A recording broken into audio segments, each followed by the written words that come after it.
کدام شخصی که دمی مرگ است پولش رهانده است، ماشین قیمتش رهانده است. چرا مرد که آمد نمیگوید تو پرزیدنت هستی، ملا هستی، صاحب کار هستی، میبرد دیگر. برای همین تکرار به تکرار میگویم شما ملا از همتان از اویله دست و پنجه شسته پیری نارسیده و توبه پیری را نکرده که در جوانی چکار کرد؟ سفر کرد، رفت بر جای رفت که دیگر در اونجا این کار دنیای تو دیگر سبب نمی شود. در اونجا جایی هست که دیگر برای تو خجالتی تو دیگر هیچ معنی ندارد. آدم پشیمانیش در همین دنیاست. پشیمانی را در همین دنیا بکن، در اونجا دیگر پشیمانی سود ندارد، فایده ندارد. سبعتون، انس روایت میکنه حدیثه، سبعتون یظلهم الله فی ظل یوم لا ظل الا ظله. 7 طایفه هست در روز قیامت که خیلی روزی گرم هست، خیلی روزی دهشت هست، هیچ کس بر هیچ کس نزدیک شدن نمیتواند. چگونه که خدا در سوره و نازعات میگه یوم یفر المرء من اخی و امه و ابی و صاحبتی و بنی. اون روز روزی است که برادر از برادر میگریزد، مادری که به جان و جیگرش فرزندش بر اون نزدیک است فرزند دیگر نظری رحمت نمیکند، پدر از فرزند میگریزد. همه مشغول چی هستند؟ آیا نجات میافته باشم یا نه؟ همه در این فکر هست. همان روز سایه هست، سایه عرش میگن او را. همین سایه عرش در بالای کیست؟ پیغمبر خدا را گفت 7 طایفه در زیر این سایه است. یک تایو کی است؟ شاب نشأ فی عبادت الله، جوانی که در جوانی خدا را عبادت کرده است، در سایه عرش است. شما پشیمان نشین، شما آرزو به سوی عرق نوشیدن و زنا نکنید، بلکه شما گریبانای خدا بگیرین، بگین هزارها بار شکر خدایا ما را تو به سوی خودت در این جوانی هدایت کردی. هزارها بار شکر گفتن، نماز شکرانه بخوانین، زیرا بسیار پیرانسالایی هست الحال که میگویند چرا در جوانی ما نکردیم. این افسوس را در پیری میخری، اگر به شرطی با را به پیری برسی دیگر فایده ندارد. حرکت کنین، هیچ کار صد راه شما را نگیرد، در هیچ فتنه و در هیچ ترس و وهم داده نشین، بلکه راه خدا را پیشه بگیرین، انشاءالله شما نجات میابین. عبدالرحمن ابن عوف خدا رحمت و مغفرت کند، بهترین صحابه پیغمبر خداست. وقتی که بچهش در جنگ نابود شد، دادرش در جنگ نابود شد، پدر عوف عبدالرحمن نزد پیغمبر آمد، گفت پیغمبر خدا بچه من در جنگ ناپدید شد، او را دشمن ها اسیر گرفتن، چیکار کنم؟ رسول الله گفت پدر عبدالرحمن تو شکست دل نشو، تو رفته در خانه نماز بخوان، بگو لا حول ولا قوت الا بالله العلی العظیم، هیچ قوت و توانایی نیست مگر بر همون ذات است، هر کاری که میکند او ذات میکند، تو بر او تکیه کن، پیش من شکایت نکن.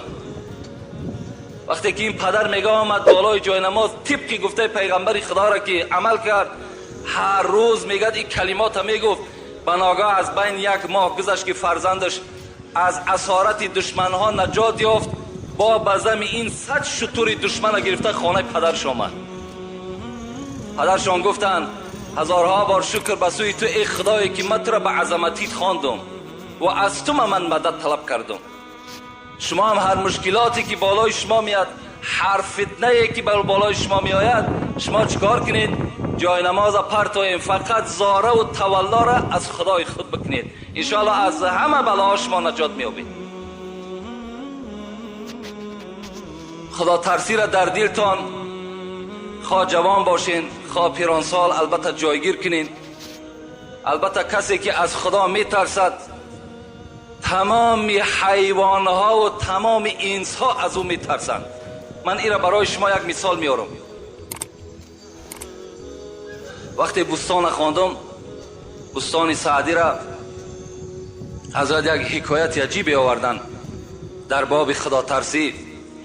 تماشا کنیم. همین عملی که شما الحال کردین به نماز جمعه که میآیین، این خود خدا ترسی هست، این علامت خدا ترسی است. و الا رفیقای شما در پهلوی شما در همون کارخانه‌های کار میکردین، همونجا کار کرده ایستادند، لکن شما را چی؟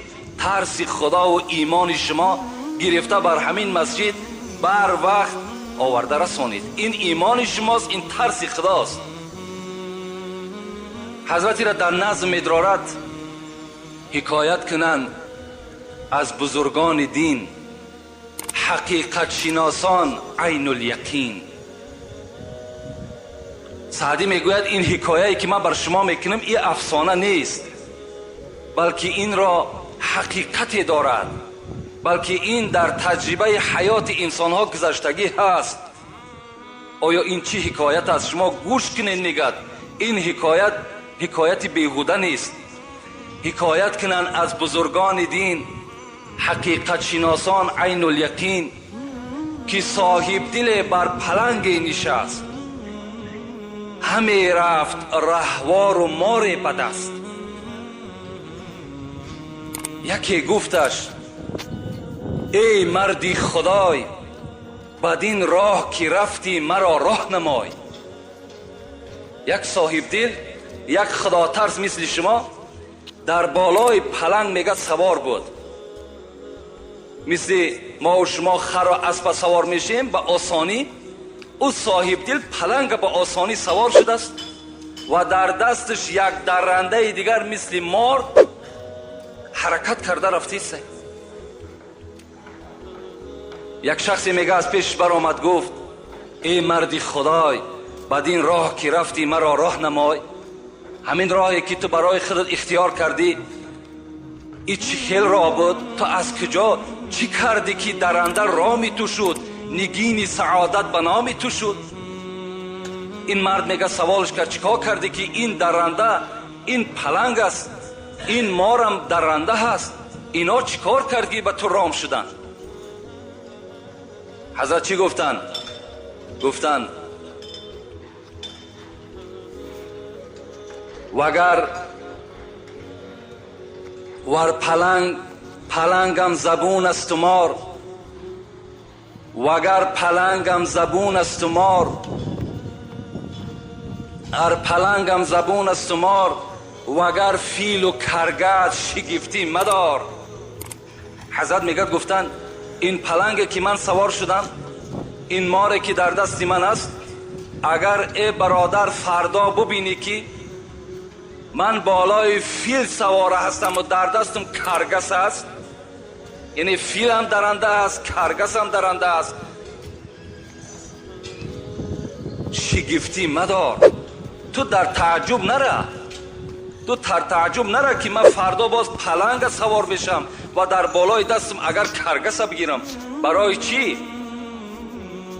تو هم گردن از حکم داور مپیچ، تو هم گردن از حکم داور مپیچ، که گردن نپیچه از حکم تو هیچ.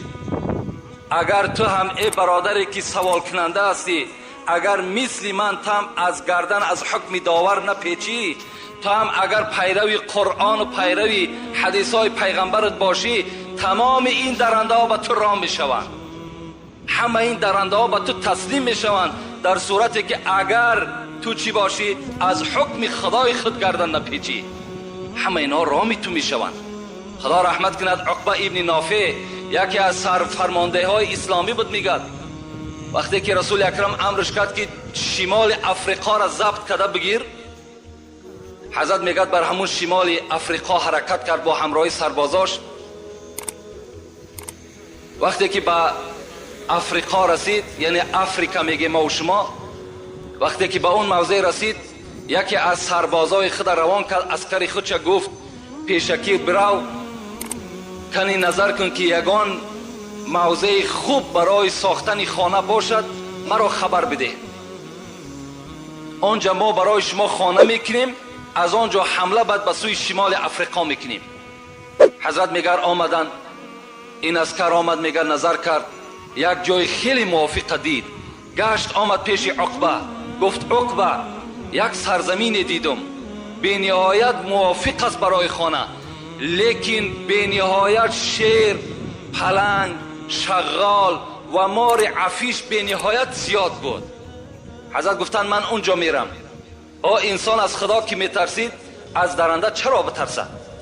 آمد میگد از پیش همون جنگل ایستاد و گفت ای گروه شیرا، ای گروه پلنگ ها، ای گروه شغال، ای گروه مار عفی، شما میدانید من کی هستم؟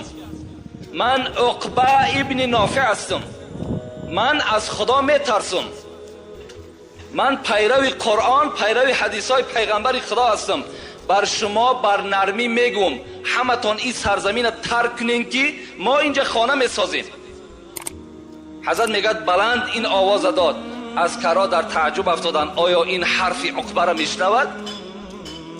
میگه از بین یک ساعت گذشت. به خدا قسم میگد پلنگ از پسش چند بچه دارد، شیر از پسش چند بچه دارد، مارایی که چند بچه دارد میگد سله سله از همون موضع میبرامدن. سربازا تعجب شدن، گفتن همشون برآمد عقبه بین حمله میکنیم همشون میکشیم. نه گفت من به اینها مراجعت کردم، همچون یک بنده خدا ترس به اینها مراجعت کردم. اینا میدانن که عقبه از خدا میترسد، از این خاطر این سرزمین برای ما و شما ترک کردن تا که ما و شما اینجا خانه بسازیم. بین یعنی حضرت گفتن حکایت کنن. این حکایتی که من کردم سعدی میگد این حقیقت دارد که این از دوره پیغمبر خدا را صحابش به وجود آمدگی است. نظر میکنیم به خدا ترسی حضرت عمر. یک خدا ترسی از حضرت عمر را به شما میگم، بعدا انشاءالله موضوع خودمان آغاز میکنیم. حضرت عمر خدا رحمت و مغفرتش کند که به نهایت ما عاشق عمر هستیم. عمر را به نهایت دوست هم می‌داریم، زیرا که تمام وجودش از خدا میترسید، به نهایت از خدا میترسید. رسول اکرم بیهوده نگفتند لو کان بعد نبی لکان عمر ابن الخطاب. اگر پیغمبری ختم نمیشد هر آینه بعد من پیغمبر عمر بود. این گپ نمیگفت. عمری که رسول اکرم قصر او را در جنت دیده بود و حتی گفت من داخل قصر تو نشدم زیرا که غیرتی تو بالای من غلبه کرد. همان عمری که یفر من ذله الشیطان. رسول اکرم گفت عمر تو وقتی ره میگردی شیطان از سایه تو میترسد برای که تو از خدا میترسی. همین عمر عادت داشت که شبها در همان محله مدینه، در شهر مدینه سیر کند، تا به روز خواب نمیکرد. میگشت مردم چی مهمات داشته باشد، چی مشکلات داشته باشد، مردم در کدام موضوع صحبت میکند، چی کمبودی ها باشد، این گونه خلیفه ها بودن، این گونه پیشواها بودن.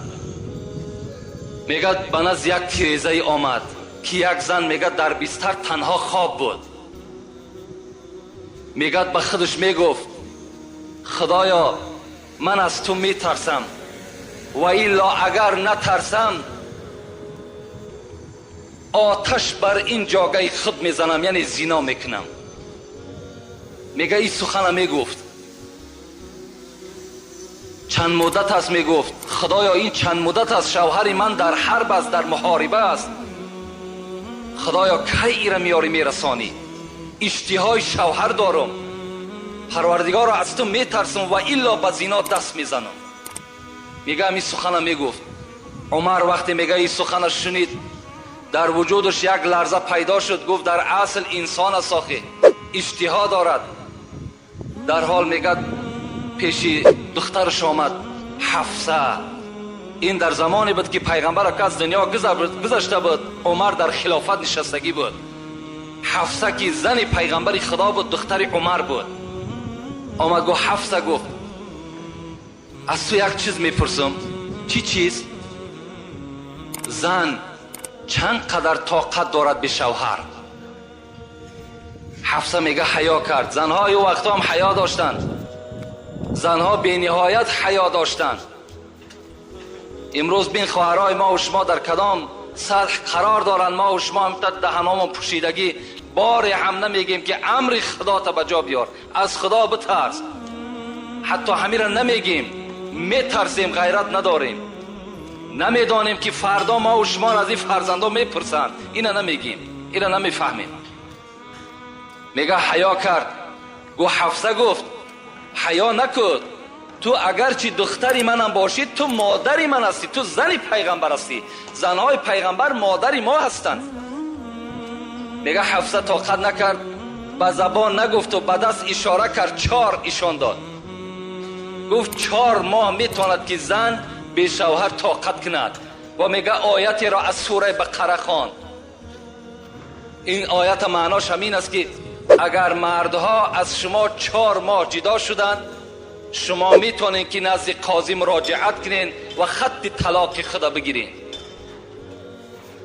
این 4 ماه را وقتی که میگه آیت که ذکر کرد، حضرت عمر در حال آمد پرسان کرد شوهری همین زن در کجاست؟ گفتند در ایران جنگ میرود، در ایران است. حضرت در همونجا خط برآوردن که کدام سربازی که به جنگ میرود از 4 ماه زیاد در محاربه اشتراک نکند، 4 ماه پس نزد زنش حتمی حاضر شود. این سنت حضرت عمر است که در جنگ هایی که حضرت عمر تشکیل میکرد این سنت جاری کرده بود، از 4 ماه زیاد یعنی عسکر جنگ نکند بلکه آمده زنی خودش خبر بگیرد. اینا بین این ترس خدا بود که حضرت اینا مشاهده کردند و اینا در عمل جاری کردند.